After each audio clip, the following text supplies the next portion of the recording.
Akurojinoi. Alors, ce nom ne vous dit peut-être rien pour l'instant, et pourtant, c'est le début d'un voyage assez fou. Un voyage qui va nous emmener d'un univers de fiction que tout le monde connaît, jusqu'à de très vieilles légendes japonaises, et même à de mystérieux indices académiques. Allez, c'est parti. Tout part d'une simple question. Vous savez, parfois, en se plongeant dans un monde imaginaire, on tombe sur un nom, un détail qui sonne différemment, plus authentique, plus réel. Mais d'où est-ce que ça peut bien venir? Eh bien, c'est justement ce qu'on va découvrir. Ok, notre première escale nous emmène dans un monde très célèbre, celui d'Avatar, le dernier maître de l'air.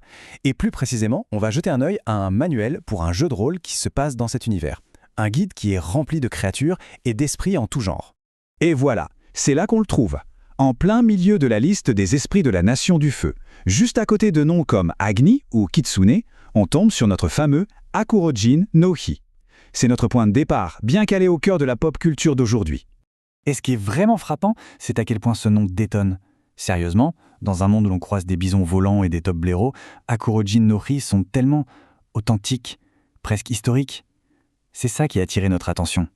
Et bien sûr, cette impression d'authenticité, ce n'est pas du tout un hasard. En fait, si on laisse de côté le jeu de rôle et qu'on plonge dans le folklore japonais, on s'aperçoit que ce nom n'a pas été inventé pour le jeu. Non, il appartient à un véritable esprit du folklore, un yokai.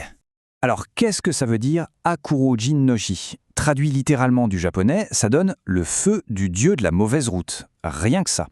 Chaque mot est hyper évocateur. On imagine un feu, une sorte de divinité, mais associé à des chemins dangereux, des routes qu'il vaut mieux éviter. Les textes de folklore nous en disent plus.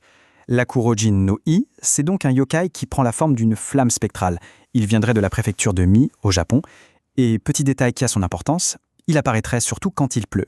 Ça plante tout de suite une ambiance assez sinistre. Mais attention, ce n'est pas juste une petite lueur inoffensive dans la nuit. Croiser la route de cet esprit, ça a des conséquences. Et les légendes sont très très claires là-dessus. La tradition est formelle. Si on rencontre cette flamme et qu'on ne s'enfuit pas ou qu'on ne se jette pas immédiatement par terre, on tombe gravement malade.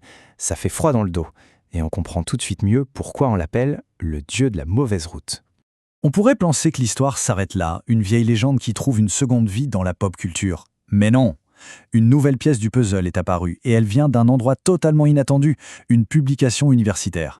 Le titre de cette publication, c'est Akurojin no Hi, construction d'une légende urbaine. Le mot construction est super intéressant. Ça suggère que l'histoire de cet esprit n'est peut-être pas qu'une simple tradition qui a traversé les âges. Non, ça laisse penser qu'il y a une intervention, une sorte de création. Et dans cette publication, on trouve un seul mot, un indice incroyablement énigmatique. Shogunat. C'est tout. Juste ce mot.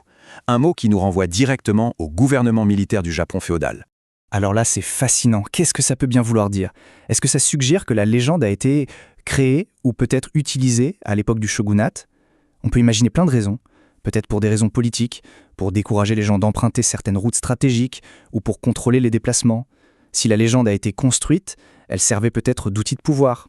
Le mystère reste entier, mais cette piste est dingue. Elle montre que même les mythes peuvent cacher des secrets bien réels.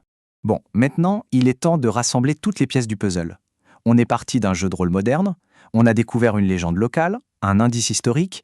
Voyons comment tout ça s'articule. Franchement, le parcours de cet esprit est juste incroyable. Ça commence comme une petite légende locale dans un coin du Japon. Ensuite, des spécialistes du folklore la documentent, puis des universitaires l'analysent et y trouvent peut-être une histoire cachée. Et pour finir, des centaines d'années plus tard, elle renaît en tant que créature dans un univers de fiction connu dans le monde entier. Et c'est ça qui est génial. Ça prouve que les mythes, les légendes, ce ne sont pas juste des vieilles histoires poussiéreuses. Non, ce sont des réservoirs d'idées incroyablement riches pour les créateurs d'aujourd'hui. D'ailleurs, la preuve est là, écrite noir sur blanc. Cette citation vient de l'introduction du manuel de jeu d'Avatar. Elle dit que le guide est fait pour les conteurs et les bâtisseurs de monde. Les créateurs du jeu sont donc allés puiser volontairement dans ces histoires pour construire leur univers. Ils ne s'en cachent pas, au contraire, ils le revendiquent. Et c'est là qu'on comprend pourquoi tout ça est si important. En intégrant un esprit comme Akurojin no Hi, un jeu vidéo ou un jeu de rôle devient une sorte de passeur d'histoire. Il prend une légende que presque personne ne connaissait en dehors du Japon et il la fait découvrir à des millions de gens, partout dans le monde. C'est une façon complètement nouvelle de faire survivre ces récits. Du coup, ça nous laisse avec une question super intéressante. La prochaine fois qu'on explorera un monde imaginaire, que ce soit dans un jeu, un livre ou un film, il faudra peut-être ouvrir l'œil et tendre l'oreille. Qui sait combien d'autres légendes millénaires sont cachées juste sous notre nez?